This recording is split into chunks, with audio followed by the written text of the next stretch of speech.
Dating Pangulong Rodrigo Duterte ngayon ay nasa bingit ng matinding kaso sa International Criminal Court o ICC. Kung mapatunayang nagkasala sa kasong crimes against humanity dahil sa madugong war on drugs, maaari siyang makulong ng habang buhay. Ngunit marami sa ating mga kaibigan nang may isang tanong na bumabagabag sa kanilang isipan. Posible ba ang parusang bitay para kay ex-President Duterte? Yan ang dapat niyong abangan, kaya siguraduhin mo lang nakasubscribe at i-click mo na din ang notification bell button para palagi kang updated sa ating mga bagong upload. Kaya tumuto ka na, sit back and relax at tapusin mo ang video na ito hanggang sa dulo.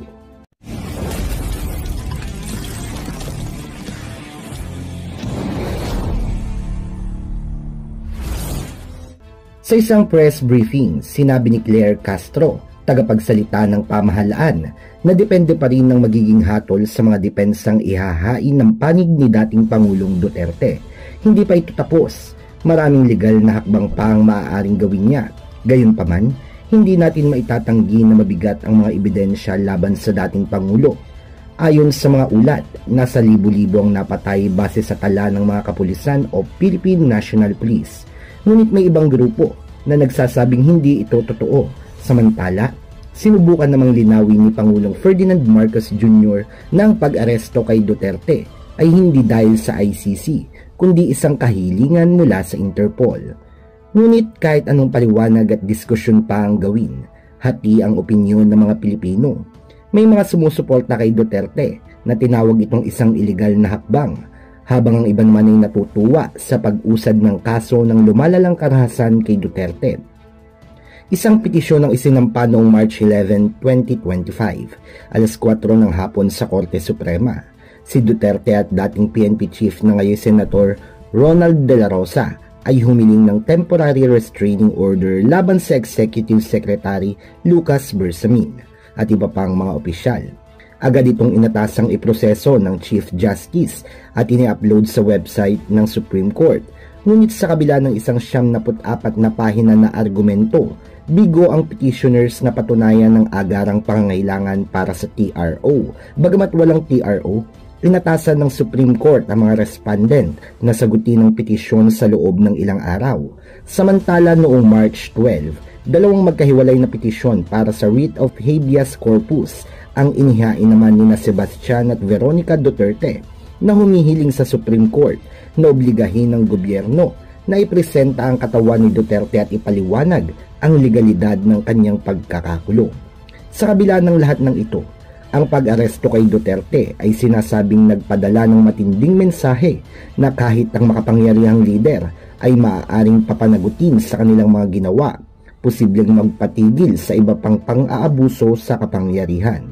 Gayon din, muling binuhay nito ang mainit na usapan tungkol sa papel ng ICC kontra sa soberanya ng mga bansa.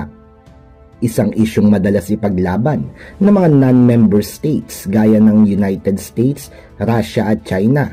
Ang korte ay umaasa sa 128 na miyembro nito para sa pondo at pagpapatupad ng mga kautusan.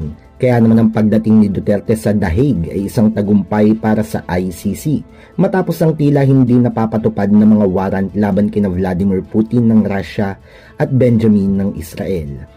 Sa polarized na mundo ng politika, ang kaso ni Duterte ay isang pagsubok sa kakayahan ng ICC na manatiling epektibo.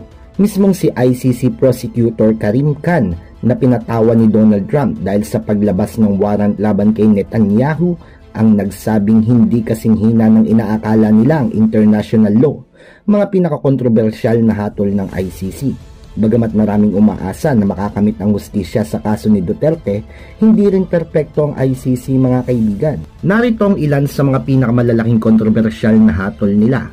Unay kay Jean-Pierre Bemba, taong 2008, dating Vice President ng Democratic Republic of the Congo, na unang hinatulan ng ilang taong pagkakakulong dahil sa mga war crimes, ngunit agad din pinawalang sala siya sa apela na ikinadismaya ng maraming biktima. Ikalawa ay si Laurent Gbagbo, taong 2019, siya ay dating Pangulo ng Ivory Coast na inakusahan ng crimes against humanity dahil sa mga patayang naganap matapos ang halalan noong 2010. Sa kabila ng matitinding ebidensya, pinawalang sala siya ng ICC na nagdulot ng pagkadismaya sa pamilya ng mga biktima. Ikatlo ay si Omar al-Bashir.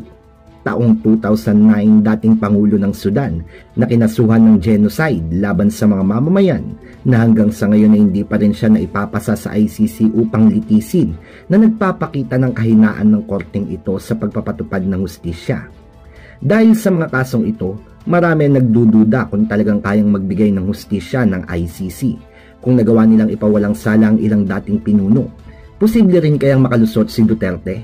Ayon sa kampo ni Rodrigo Duterte, puspusan ng kanilang legal team sa paghahanap ng paraan upang mapalaya siya. Ayon sa kanilang argumento, walang sapat na batayan ng ICC upang panatilihin siyang nakakulong, at kung may paglilitis mang magaganap, dapat ito isagawa sa Pilipinas at hindi sa ibang bansa. Subalit may hawak na matibay na legal na batayan ng ICC para sa temporary relay, isang pribilehiyong bihirang ibigay at kadalasang may mahigpit na kondisyon sa kasaysayan ng ICC. Tanging ang mga akusadong napatunayang hindi magtatago, hindi makikialam sa ebidensya at hindi magpapakita ng banta sa mga saksi ang nabibigyan ng temporary release, kung kaya't kahit anong pilit ng kampo ni Duterte, nakasalalay ang kanyang kapalaran sa hatol ng korte at higit sa lahat sa mga ebidensyang inilalatag laban sa kanya. May death penalty nga ba ang ICC? Ayon sa ICC, wala silang death penalty sa kanilang mga hatol. Ang pinakamabigat na parusa na maaaring ipataw ay life imprisonment. Pero kahit walang bitay, ang posibilidad na mahabang pagkakabilanggo ni Duterte ay isang malagim na kinabukasan para sa dating Pangulo, lalo't maraming pamilya ang naghahangad ng hustisya para sa libu-libong namatay sa kanyang kampanya kontra droga. Mga kaibigan, sa ICC, hindi kasama sa kanilang kapangyarihan ang pagpapataw ng parusang kamatayan. Sa ilalim ng Article 7 ng Rome, maaari lang nilang parusahan ng mga napatunayang nagkasala ng matagalang pagkakabilanggo na maaaring umabot ng 30 taon o life imprisonment. Sa matitinding kaso, ngunit hindi ibig sabihin nito ay makakalusot na si dating Pangulong Rodrigo Duterte ng walang matinding kaparusahan. Kung siya ay mapatunayang nagkasala, hindi lang siya makukulong ng matagal, kundi maaari rin siyang pagbayarin ng reparations para sa mga biktima ng kanyang war on drugs. Ang ibig sabihin nito ay maaaring utusan ng ICC ang kanyang kampo na magbayad ng milyong-milyong halaga bilang kabayaran sa mga pamilyang naapektuhan. Malayo pa ang tatakbuhin ng kasong ito. Bago pa man siya maharap sa ICC, kailangang idaan muna siya sa korte sa Netherlands upang tiyakin na legal ang kanyang pagka-aresto. Matagal na proseso ito at maaaring umabot ng taon bago tuluyang makapagbigay ng hatol. Ngunit kahit wala ang parusang kamatayan, ang parusa ni Duterte kung mapatunayan nagkasala ay isang mabigat na dagok sa kanyang pangalan at sa kanyang mga taga-suporta. Isa itong malinaw na babala sa lahat ng lider ng mundo na hindi pwedeng basta-basta patayin ng mga mamamayan nang walang pananagutan. Ang tanong, posible bang makulong si Duterte? Oo. At kung posible bang death penalty? Ang sagot ay hindi. Pero sa kabila nito, ang pinakamahalagang tanong ay magkakaroon ba ng tunay na hustisya para sa mga biktima? Ang kaso ni Duterte ay isang pagsubok, hindi lang sa kanya kundi sa buong sistema ng pandaigdigang hustisya. Sa huli, ang mga Pilipino ang huhusga kung sapat ba mga hakbang na ginagawa ng ICC o kung isa lang itong palabas na walang tunay na resulta. Mga kaibigan, bago matapos ang video ay meron akong isang katanungan. Anong parusa kaya ang nararapat para kay Duterte? Well, ibigay ang iyong opinion sa ating comment section down below. Maraming salamat sa inyong pagtutok at pakikinig. Hanggang sa muli at kita-kits tayo sa ating mga susunod pang mga videos.